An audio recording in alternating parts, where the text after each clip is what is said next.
যাস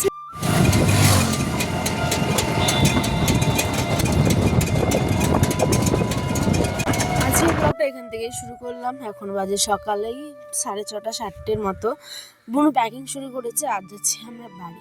বাবার বাড়ি থেকে আলটিমেটলি আমরা কিন্তু এখন বাড়ি যাব। আয়ান দেখো ঘুম থেকে কোনো রকম উঠতে চাইছে না। এদিকে 9টা মতো, হ্যাঁ 8টা 9টা, তাড়াহুড়ো করছে সেন্টার যাবে বলে। দেখো মশারিও খোলা হয়নি এখন আমাদের। আর এদিকে চটপট করে একটুখানি রান্না বসে নিয়েছে। এই যে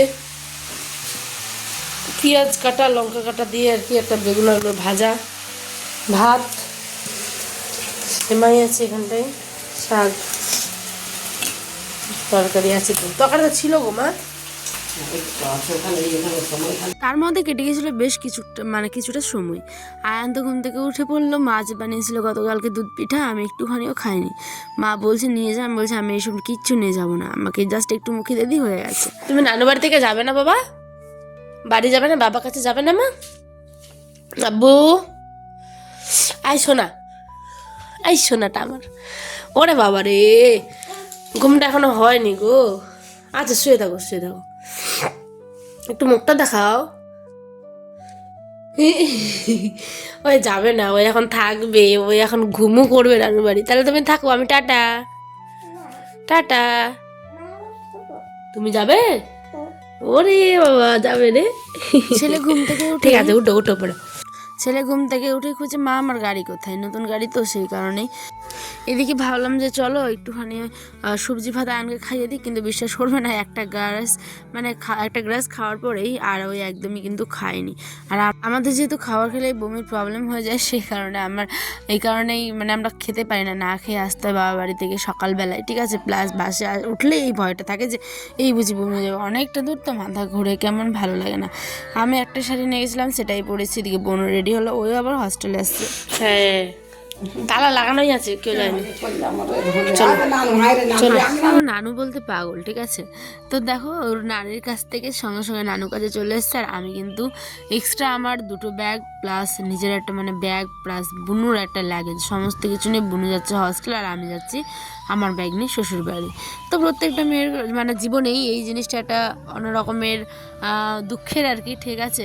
যখন যাই তখন মনে হয় কতক্ষণে পৌঁছবো, কিন্তু যখন আসি তখন মনটা ভালো হয়ে থাকে। এদিকে মাকে টাটা করে উঠে গেলাম টোটোতে, তারপরে চলে আসলাম চাঁচল বাস স্ট্যান্ড। এখন রায়গঞ্জের বাস স্ট্যান্ড দাঁড়িয়ে আছে। অনেকটা পথ ঘুমিয়ে এসেছি, ঘুমোতেও পারছি না, আবার ঘুমোচ্ছি, ঠিক হচ্ছি, উঠে বসছি আর কি ঠিক মতো। আর এই দিকটা একটুখানি ভাবলাম চলো তোমাদের সাথে কেননা শেয়ার করা যাক। আর এরপরে আমি একদম রায়গঞ্জে আমার ইউনিভার্সিটি, দেখো রায়গঞ্জ ইউনিভার্সিটি, এটা নতুন বিল্ডিং। হ্যাঁ এখানে আমাদের ক্লাস হয়নি কিন্তু একদিনও। এটা টোটালি অনেকটা এরিয়া জুড়ে এই বিল্ডিংটা, আর দেখো কত বড় উঁচু আর কি, অনেক সুন্দর। তারপরে চলে আসলো বাসটা স্টার্ট গ্যারেজে। আর আমাদের শরীরটা ভীষণ খারাপ লাগছিল, আমি না খেয়ে এসেছি বলে ঠিক আছি আর কি এখনও, কিন্তু মাথা প্রচণ্ড ঘুরছিল, মনে হচ্ছিল কখন যাব দূরের পথ, এটাই একটা প্রবলেম আর কি বাসে গেলে অবশ্যই। আর এইদিকে কিন্তু বলতে বলতে স্টেজের গ্যারেজের ভিতরে গাড়িটা ঢুকে গেল, ঠিক আছে। এরপরেই আমরা নেমে যাব, নেমে আবার ধরবো টোটো। এদিকে আমরা আয়নকে দেখো, আয়ন কি বলছে। আয়ান টোটো করে আমরা চলে এসেছি অনেক পথ, 1 ঘন্টা পরে আবার তোমাদের সাথে শেয়ার করছি। যেই দোকানে মিষ্টি নিয়ে গেছিলাম সেই দোকান থেকেই আবার আয়ানকে একটু কাঁচা সন্দেশ খাবো, যেহেতু সকালবেলা বেরিয়েছি, কিছু পেটে পড়েনি তাই একদম। আর আমরা খাবো হচ্ছে একটুখানি, আমি লস্যি খাবো আর বনু খাবে একটা ওই জুসের আর কি। তো চলো ওকে আমি হস্টেলে এবার নামিয়ে দিই। এই তো ওর হস্টেল, এখানে নেমে তারপরে রাস্তা চলে আসলেন। এগুলো আমার এখানে বসো আসো। তারপরে চলে আসলাম গ্রামের সাইডে, দেখতেই পাচ্ছ এখান থেকে আয়নের বাবা নিতে এসেছিলো।